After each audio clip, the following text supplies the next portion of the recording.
ದಾವಣಗೆರೆ ಜಿಲ್ಲೆ ಚನ್ನಗಿರಿ ತಾಲೂಕಿನ ಫಾರುಖಿಯಾ ನಗರದಲ್ಲಿರುವಂತಹ ಸರ್ಕಾರಿ ಉರ್ದು ಕಿರಿಯ ಪ್ರಾಥಮಿಕ ಶಾಲೆಯಲ್ಲಿ ಅತ್ಯುತ್ತಮವಾದ ನಲಿ ಕಲಿ ಚಪ್ಪರವನ್ನ ಮಕ್ಕಳ ಕಲಿಕೆಗೆ ಪೂರಕವಾದ ಭಾಷೆಗೆ ಸಂಬಂಧಿಸಿದ ವ್ಯಾಕರಣ, ವರ್ಣಮಾಲೆ, ಗಣಿತಕ್ಕೆ ಸಂಬಂಧಿಸಿದಂತಹ ಚಿತ್ರಗಳು, ಪ್ರಾಣಿ, ಪಕ್ಷಿ, ಪರಿಸರ, ಗಿಡಮರಗಳ ಚಿತ್ರಗಳು, ಗೋಡೆ ಬರಹಗಳಿಂದ ಕಲಿಕೆ ಪೂರಕ ಮಾಹಿತಿಯನ್ನ ಬಹಳಷ್ಟು ಸುಂದರವಾಗಿ ಅಚ್ಚುಕಟ್ಟಾಗಿ ಶಾಲೆಯ ಶಿಕ್ಷಕರಾದ ಅಸಿಯಾ ಪರ್ವೀನ್, ಅನುರಾಧ, ಸೈಯದ್ ಹಸನ್ ಶರೀಫ್ ಶಾಲೆಯ ಮೆರುಗನ್ನ ಕೊಟ್ಟಿದ್ದಾರೆ ಎಂದು ಶಾಲೆಗೆ ಭೇಟಿ ನೀಡಿದ್ದ ಕ್ಷೇತ್ರ ಸಮನ್ವಯ ಅಧಿಕಾರಿ ಡಾ ಶಂಕರಪ್ಪ ತಿಳಿಸಿದ್ದಾರೆ.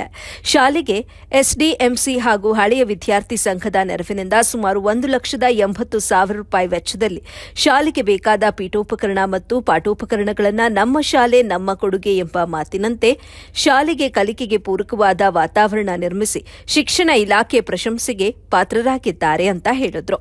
ಈ ಸಂದರ್ಭದಲ್ಲಿ ಎಸ್ಡಿಎಂಸಿ ಅಧ್ಯಕ್ಷ ಮೊಹಮ್ಮದ್ ಇರ್ಫಾನ್, ಉಪಾಧ್ಯಕ್ಷ ಮೊಹಮ್ಮದ್ ಮನ್ಸೂರ್ ಮತ್ತು ಸದಸ್ಯರು ಭಾಗವಹಿಸಿದ್ರು. ಈ ಸಂದರ್ಭದಲ್ಲಿ ಇಲಾಖೆಯ ತಿಮ್ಮಪ್ಪ, ಲೋಕೇಶಪ್ಪ, ಸಿಬ್ಬಾತ್, ಆಸಿಫ್, ಸಂಪನ್ಮೂಲ ಶಿಕ್ಷಕರು ಹಾಗೂ ನಲಿಕಲಿ ಶಿಕ್ಷಕರು ಕೂಡ ಭಾಗವಹಿಸಿದ್ರು. ವರದಿ ನಲ್ಲೂರು ಮೊಹಮ್ಮದ್ ಆಸಿಫ್, ಎಬಿ ನ್ಯೂಸ್, ಚನ್ನಗಿರಿ.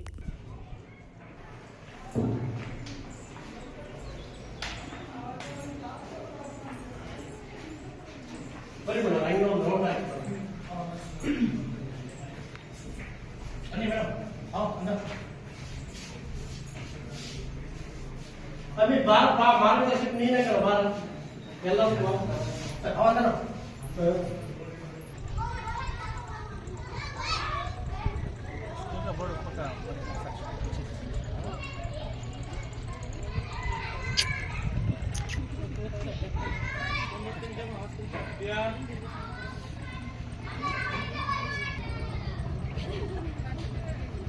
ಎಲ್ಲ ಬರುತ್ತೆ